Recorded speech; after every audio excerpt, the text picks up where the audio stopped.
Welcome back to Medmelo Learning App. Today we are discussing the concepts of fetal circulation. So, moving on to the first question, they're asking a junior radiologist performing a fetal Doppler, and it follows the direction of flow of oxygenated blood from the placenta to the fetus to examine the fetus circulatory vessels. The sequence that he would follow is they're asking the sequence of blood flow in fetus. So we have to know the fetus circulation thoroughly. So from the placenta, the first concept is from the placenta, the oxygenated blood is carried via the left umbilical vein into the fetus. So the most of the blood from the umbilical vein, this left umbilical vein, shunts via the ductus venosus into the inferior vena cava, and the later part reaches the liver, and the inferior vena cava also receives blood from the that is the deoxygenated blood from the liver, and also the deoxygenated blood from the lower part of the body. So the inferior vena cava reaches both deoxygenated blood from the liver and the lower part of the body, and the oxygenated blood from the left umbilical vein via the ductus venosus. So this blood get mixed in the inferior vena cava, and it reaches the right atrium. So now the blood is in the right atrium. The right atrium also receives blood from the, that is the deoxygenated blood from the upper part of the body. It reaches the right atrium, that is the right atrium, via the superior vena cava. And from the superior vena cava, it reaches the right atrium. So the right atrium has deoxygenated blood and the oxygenated blood. So in right atrium, the blood this is the chamber. This is the right atrium. This is the left atrium. And this is the right ventricle. And this is the left ventricle. So there is an opening in the between the right atrium and the left atrium, that is in the atrial wall. Atrial wall, there is an opening. That is the foramen ovale. This is the foramen ovale. So, one third of the blood from the right atria directly goes into the left atria. That is, it reaches the left atria via the foramen ovale, and so it reaches the left atria. So, from the left atria, it reaches the left ventricle, and from the left ventricle, it goes into the ascending aorta. So, ascending aorta. From the ascending aorta, it reaches the blood, that is the oxygenated blood is reaching the brain, then the upper part of the body, upper part of the body. So from the ascending aorta, it reaches the brain, upper part of the upper part of body. Majority of the blood from the ascending aorta reaching the brain and upper part of the body. Then the remaining 10%, approximately 10%, reaches descending aorta, and it reaches the systemic circulation, umbilical vessel, umbilical artery, and into the placenta. So we have seen that the one third of the blood travels via the foramen ovale in the left atrium, and the later part, that is two-third, is directly goes into the right ventricle, and so it reaches the right ventricle. It reached the right ventricle via the valve in the valve between the right atria and the right ventricle. Remaining part reaching the right ventricle, and from the right ventricle it reaches the pulmonary trunk. Only 5% of the blood from the pulmonary trunk reaches the lungs, and the lungs is from the lungs the blood reaches the left atria via the pulmonary veins, and the majority of the blood is bypassing the lens, that is it bypass via the ductus venosus into the descending aorta and reaches the placenta. So the pulmonary trunk, it reaches the via the ductus venosus, it reaches the descending aorta, and from the descending aorta, it reaches the systemic circulation, and via the umbilical arteries, it reaches the placenta. So the deoxygenated blood reaches the placenta. Actually, it is not correctly deoxygenated. It is less oxygenated. It reaches the umbilical artery, and via the umbilical artery, it reaches the placenta. So I will repeat once more. That is the blood from the placenta. Blood from the placenta reaches the fetus via the left umbilical vein, and major part shuns via the ductus venosus into the inferior vena cava, and from the inferior vena cava it reaches the right atrium. And the inferior vena cava also receives blood from the liver and the deoxygenated blood from the lower part of the body. So from the umbilical artery, the umbilical vein, it reaches the ductus venosus and the liver.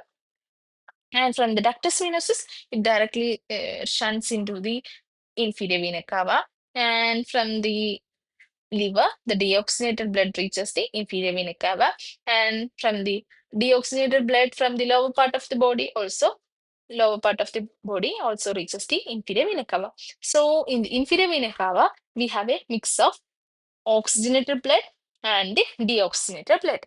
So the blood in the inferior vena cava reaches the right atrium. This right atrium receives blood from the upper part of the body via the superior vena cava. So the superior vena cava is carrying the deoxygenated blood into the right atrium. In the From the right atrium, it shuns via the foramen ovale into the left atrium, and from the left atrium, it reaches the left ventricle and ascending aorta. From the ascending aorta, it reaches the brain, the upper part of the body, the upper part of body, and the remaining 10% reaches the descending aorta and systemic circulation and umbilical artery, and via the umbilical artery it reaches the placenta. So the remaining two-thirds of the blood from the right atrium enters the right ventricle and it reaches the pulmonary trunk, and from the pulmonary trunk only 5% reaches the lungs, and the remaining 95% reaches the ductus venosus and it goes into the descending aorta, and from the descending aorta it reaches the systemic circulation, and from the systemic circulation it reaches the umbilical artery and it reaches the placenta. That's all about the fetal circulation. So the correct option is via the umbilical vein. Which umbilical vein? Left umbilical vein. It reaches the ductus venosus, and then it reaches the inferior vena cava. Then it reaches from the inferior vena cava, it reaches the right atrium, and from the right atrium, it reaches the left atrium via the foramen ovale. Foramen ovale. So that's all about this question. First question. We have discussed the first question and moving on to the next question. After the birth, okay, minutes. Okay. After birth, the baby transition from the fetal circulation. What is the sequence of functional closure of the structures? That is, this after birth, this ductus venosus, foramen ovale, and the ductus arteriosus close. So, as the umbilical vein. From the umbilical vein, it reaches the blood from the umbilical vein shunts into the inferior vena cava via the ductus venosus. This ductus venosus closes after birth, and this is the ductus arteriosus. What is the ductus arteriosus? It is the connection between the pulmonary trunk and the descending aorta. Descending aorta is the ductus arteriosus. And what is foramen ovale? Foramen ovale is the connection between the right atrium and the left atrium. These three structures closes after birth. After birth. So they are asking the sequence of functional closure. There is functional closure and the anatomical closure. Functional closure, functional closure as well as anatomical closure. So in this question, they are asking the functional closure.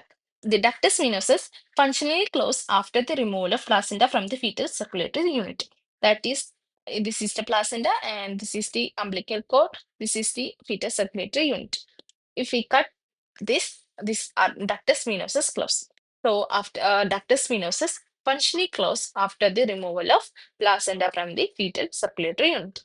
When does the foramen ovale close? It closes functionally close at birth after the breathing is initiated. When the baby is breathing, baby started breathing, it this foramen ovale get closed. The ductus arteriosus closes after 15 to sorry 10 to 15 hours after birth. So the functional closure first closes the ductus venosus, then the foramen ovale, then the ductus arteriosus. So the ductus venosus close after the removal of placenta from the circulatory unit, and the foramen ovale close at birth after the breathing is initiated, and ductus arteriosus close 15 to 10 to 15 hours after the birth. And the anatomical closure, that is, these stretches are anatomically closed in the order first the ductus venosus, then the ductus arteriosus. This is the anatomical closure. Then the foramen ovale. Foramen ovale close after it may take months to years to close. So the question was, what is the order of functional closure? So first the ductus venosus at the birth after the cutting of placenta from the fetal unit, and then the foramen ovale when the child initiating the breathing.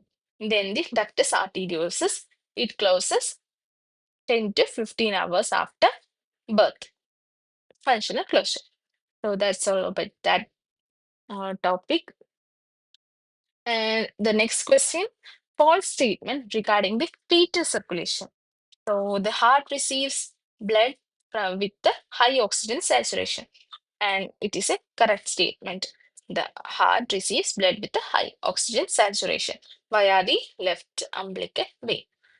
And the next option is pressure in right and left ventricles are equal, and it is also a correct statement.